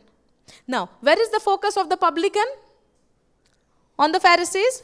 They are not accepting us. They are not allowing us to come in the temple. They are doing us like this. They are doing us like that. Where was his focus? He accept that he is a sinner and he need a mercy. Was the Pharisee was asking for the mercy of God? No, because he was self-centered. He was self-centered. I am the best. These people are not listening. These people are breaking the law. These people are doing that. But his focus is on his own righteousness. But this man, the publican, humbled. Where is that? Okay. Go down. This 4:13. And the publican standing afar off would not lift up so much as his eyes unto heaven, but smote upon his breast, saying, God, be merciful to me, a sinner. And I tell you, this man went down to his house justified. The case is tried, but found not guilty. Who went justified home? The publican, then the Pharisee, then the other. Go down. For everyone that exalt himself shall be abased, and he that humble himself shall be exalted. Go this in AMB, 14th verse. 14th verse in AMB. I tell you, this man went to his home justified, forgiven of the guilt of his sin, and placed in right standing with God. Who was placed right standing with God? The publican who accepted that he is a sinner and he was asking for the mercy to God. Each one of us, we know within ourselves what kind of prayer we are doing. And God sees the heart condition. Whatever that Pharisee was praying, nobody knew outside. And whatever the publican was praying, nobody knew outside. But who was listening? God is listening. It says, I tell you, this man went to his home justified. He was forgiven of the guilt of sin, placed in right standing with God. Rather, go down. Come down. Rather than the other man, for everyone who exalt himself will be humbled, but he who humble himself for the sake, for forsaking self-righteousness, pride will be exalted. And the Bible says God raised the humble. Now the Pharisees, they could not understand what Jesus was doing because their focus was on themselves. What they are doing. Their focus was on themselves, what they are doing. Understanding? But Jesus said, Jesus was pleased with their faith that they opened the roof and they sent that man from up to down. That was the faith. Now what pleases God? Faith pleases God. It is impossible to please God without faith. Now that man was healed from his sickness where he was paralyzed because of their faith. So what is needed? Pride? I, or faith? Thank you, Jesus. Thank you, Jesus. Praise the Lord. Okay, can we go Matthew 21?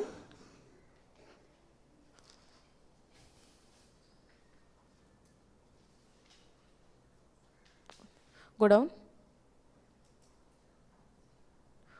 Go KJV. Next, that side. Oh, yes. Go down. Okay, go 21st verse.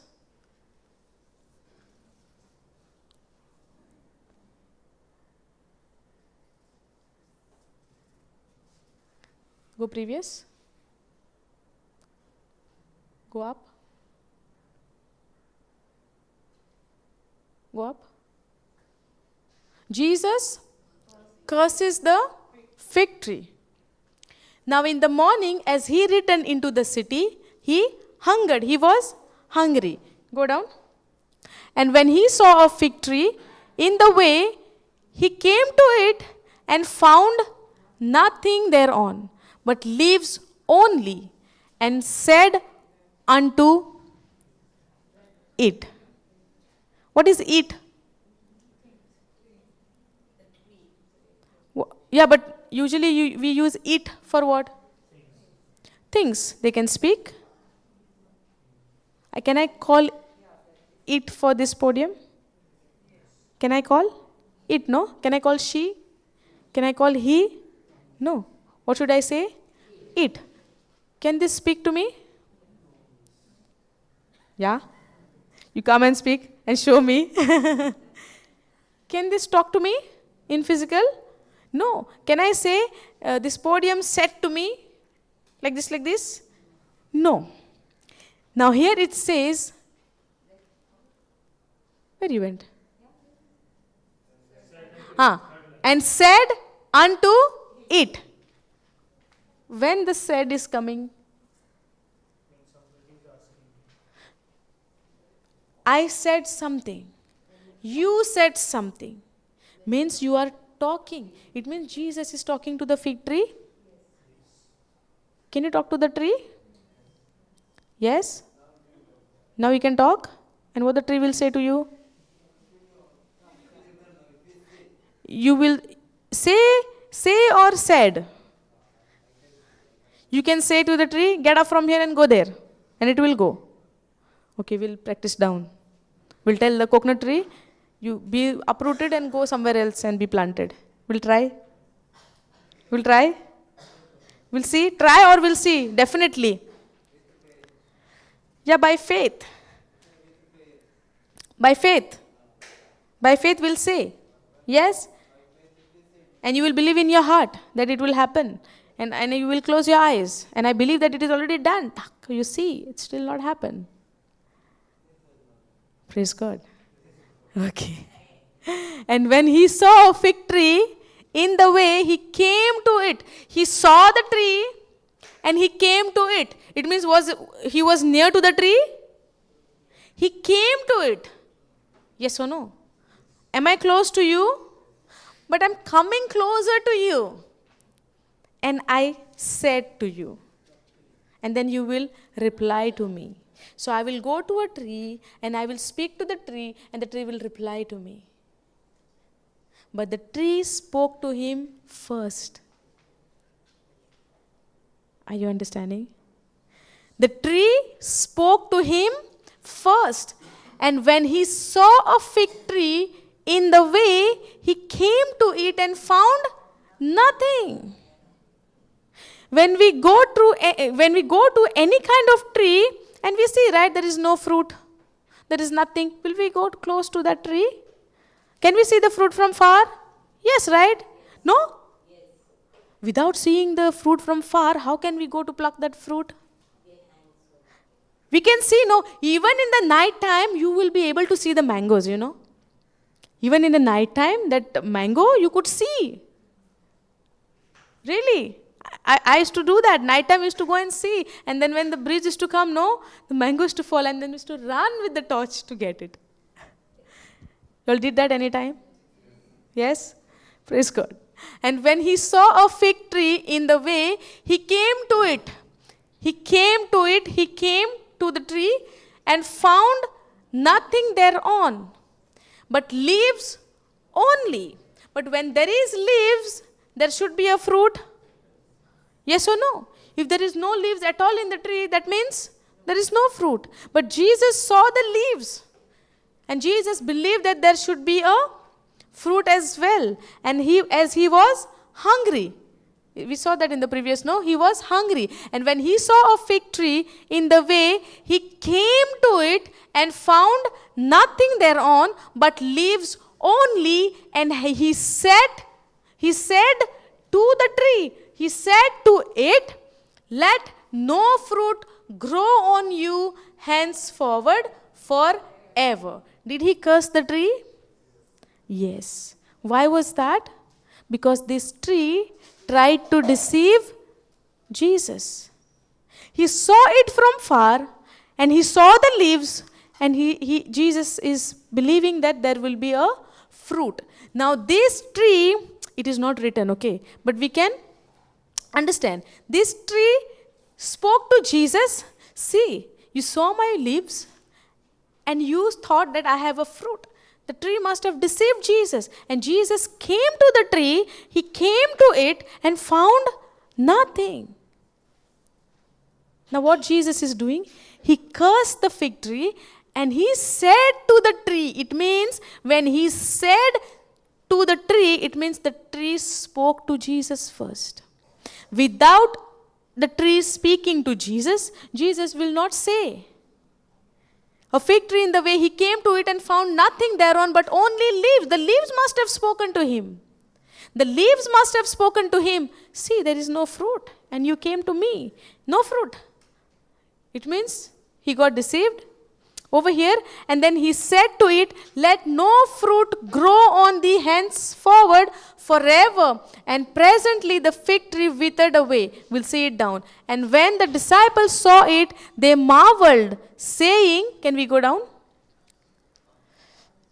And when the disciples saw it, they marveled, saying, how soon is the fig tree withered away? Then go down. And Jesus answered and said unto them, verily I say unto you, if you have faith, you shall not only do this which is done. If you have faith, you shall not only do this which is done to the fig tree.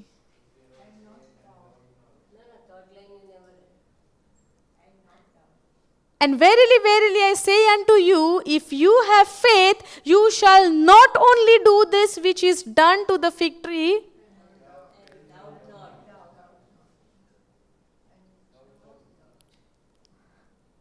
Something is happening here. Am I missing something? If you have faith, this is also needed together with faith. If I say, I'll continue this. I have overcome once, many months before maybe. I heard they came for the retreat also, and she said, I think she's first time for the teachings, and I was speaking about faith, and she was going some things in her life, her family problem, and confessing all the time the problem. If you have faith in the Lord, the God kind of faith, can you speak the problems? No. What I'm seeing, whatever she was speaking is only the problem, but at the same time she's telling me, like that I have a great faith in God. Do we miss here any time? Did it happen? The person is saying, I have a great faith. Like that my faith is, no, it's very big. It's a great faith I have in God. And next moment, speaking all the problem. The audio and video is match? No. A person is speaking all the fear, but saying, like that faith, no, I have too much faith in the word of God. I believe in the word of God. I believe in the word of God. Is believing is enough if you doubt in your heart? Is faith is enough if you doubt in your heart? Then why Jesus is saying, do not doubt in your heart, do not doubt in your heart. If it is not important, your heart condition, then why again and again Jesus is mentioning your heart condition?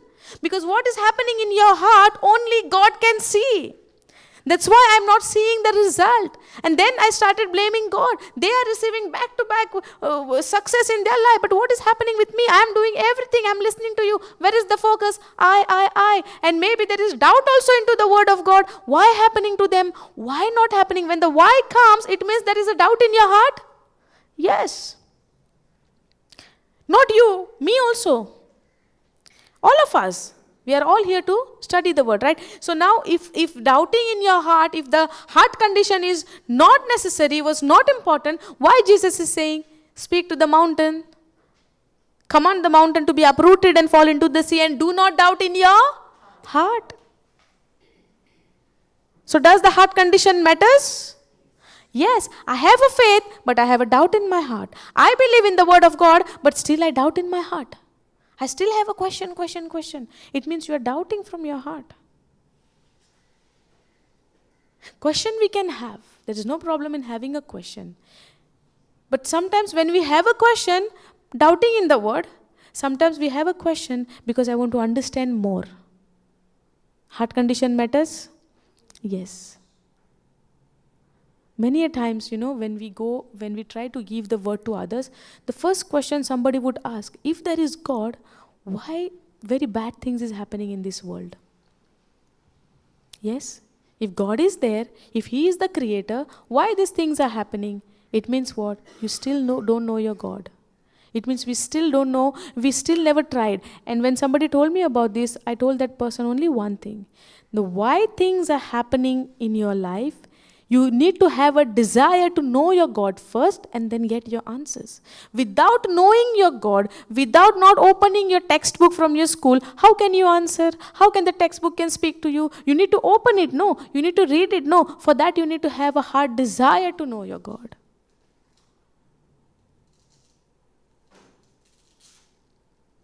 Are you understanding? Okay, we were on faith, right? Jesus answered and said unto them, verily I say unto you, if you have faith and doubt not, you shall not only do this which is done to the fig tree. Yes or no? Did Jesus curse the fig tree? Yes. which is done to the fig tree, but also if you shall say unto this mountain, which mountain? That mountain. When you say to that mountain, when you say to that mountain, when you say that mountain or this mountain, this mountain, the present mountain which is there in your life. When you say to this mountain what is right now happening in your life, not to that mountain which has happened last year or maybe it's going to happen, which is happening in your life right now, this mountain which you are carrying. If I'm carrying a burden, that is a mountain. If I'm carrying a sickness, that is a mountain. If I'm carrying a depression, a deep thoughts which is not from the word of God, that is a mountain. Understanding? If I'm carrying any kind of things which is not from the word of God, if I'm carrying that, if somebody said something, I have a bitterness in my heart, that is a mountain. But if you believe, you shall say to this mountain, to be thou removed and be thou cast into the sea, and it shall be done. But when I'm going through some situation, when I'm having a problem, I'm not ready to speak to that mountain, but rather I will just sit and cry and pray. Why God? Why God? But God is saying, speak to your mountain, to this mountain. If you shall say unto this mountain, do you understand that this, it's not that mountain, this mountain. Every word is speaking to us. Are you understanding? Every word is speaking to us. If these words were not important, would have not mentioned. If you say unto the mountain, yes. If you say unto that mountain, possible. But it says to this mountain which you are carrying, which is not from God. You can say to that mountain, you shall say unto that mountain, this mountain which you have, say to this mountain, be thou removed and be thou cast into the sea, it shall be done. Can we go down?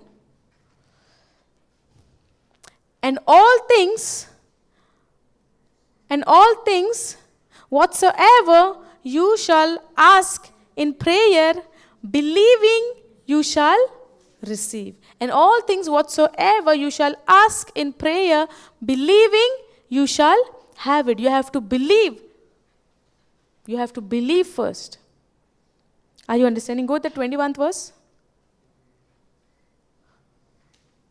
Okay. Can we go KJV, this verse? AMP.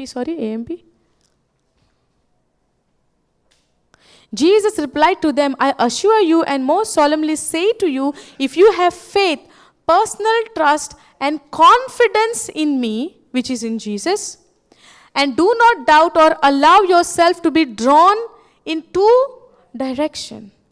It means you have a faith but doubting in your heart. Are you in the same direction? Are you in one direction then? No, you are in a two direction. But God is saying, Jesus is saying, do not doubt or allow yourself to be drawn into two directions. It has to be one way. Believe and do not doubt in your heart. Believe and do not doubt in your heart. You will not only do what was done to the fig tree, but even if you say to this mountain, be taken up and thrown into the sea, it will happen. Go down. It will happen if God wills it. But depending on your heart condition. Believe it in your heart condition. We might say a lot of things in my mouth, but am I believing in my heart? Am I believing in my heart? Understanding? Thank you, Jesus. Praise you, Jesus. Any questions? In the fig tree example, when we see the tree, it is it. But that it can speak to you. My bills, my bills can speak to me. They have mouth. Then? Huh? They can speak now? When you see the bill, your mind is functioning now. Am I have this much amount in my account? The question comes, it means when you saw the bill, now you are speaking in your mind. Do I have this much balance in my account so that I can pay this electricity bill? Yes. Or if it is not like same like what you received last month, it is little more, can it speak to you? Go to the office and find it out. It means that bill can speak to you? Yes. But when you see a normal paper, it looks like they can speak to you. A white paper without anything, drawing paper, without any color, without anything, they can speak to you? They can speak to us and they can say, can you draw something on this paper? Can you use now red color on this? Can you use now green color on this? Things will come in our mind to do something on the paper. Yes, it means the paper is speaking to you even though it is blank. So how much the bill will speak to you when it is written with the amounts? Installment when it's very near. Messages comes. They can speak to you? Yes. Bank messages come. Tomorrow is the last date, due date. Yes or no? Otherwise next month you have to pay more interest. They can speak to you? Yes. In the same way this tree spoke to Jesus. And Jesus said to it, in the same way I can speak to my bills. No matter what is in my account, I choose to believe I am not in lack. God has provided all my needs according to His riches in glory in Christ Jesus.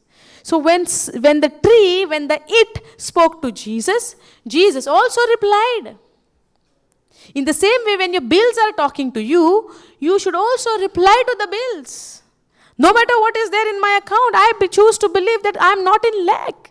And it is already paid. Whatsoever you have a desire in your prayer, believe it that you received it and then it will be done. So tomorrow is the due date. You believe it that it is already done by faith without doubting in your heart.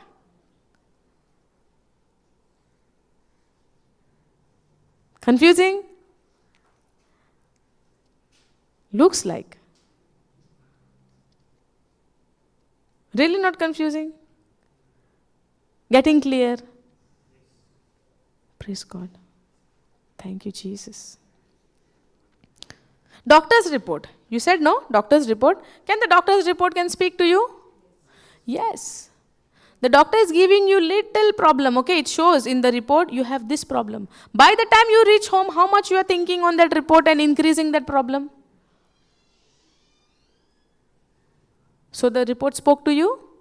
Yes. You are meditating on that? Yes. Your thoughts are increasing? Yes. You are getting into fear? Yes. You are getting into worry? Yes. You are going into depression? Yes. Doctor spoke to you once. But how many times the report spoke to you? 24/7. So if I can allow, if my mind can tell you to meditate on doctor's report, at the same time you have another option which comes from your spirit that you can meditate on the word of God, that by the wounds and stripes of Jesus Christ you're already healed. Now the choice is mine. I want to meditate and let the word of God to speak to me, or I will meditate on the doctor's report and I will let the doctor's report to speak to me. Yes or no? Correct, no? Thank you, Jesus. Thank you, Holy Spirit. Okay.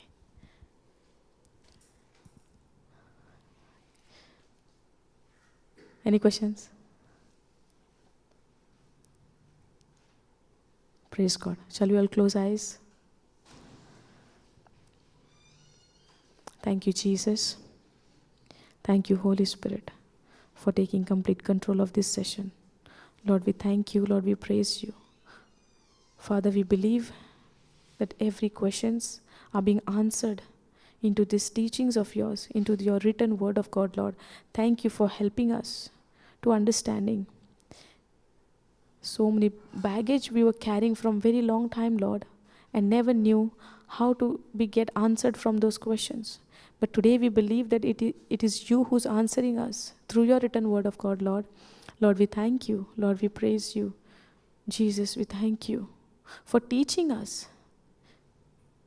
You are a teacher, O Lord, for teaching us how to speak, how to say to the mountain, how to confess your word, how to meditate on your word. and how to know your truth. Thank you, Jesus. Thank you for your love, for your mercy, O Lord. Thank you, Jesus, for teaching us that the focus is not on I, myself, on my righteousness, but to shift my focus from myself unto you, O Lord, to seek your righteousness through your sacrifice, O Lord. Nobody would do this for us, Lord, what you have done, that you gave your life for us on the cross. Thank you, Lord, for setting us free from every kind of fear, from every kind of bondage. Thank you, Lord. We did not know, Lord, what we exactly need in our spirit, in our life, but you know. Thank you for teaching us that God has not given us the spirit of fear, but God has given us the spirit of power, love, and sound mind, O Lord. Lord, we thank you for your truths, which is setting us free day and night as we are continuing in your word, O Lord. Thank you, Jesus. We praise you, Jesus. We make this prayer in the mighty name of our Lord Jesus Christ. Amen. Amen. Amen.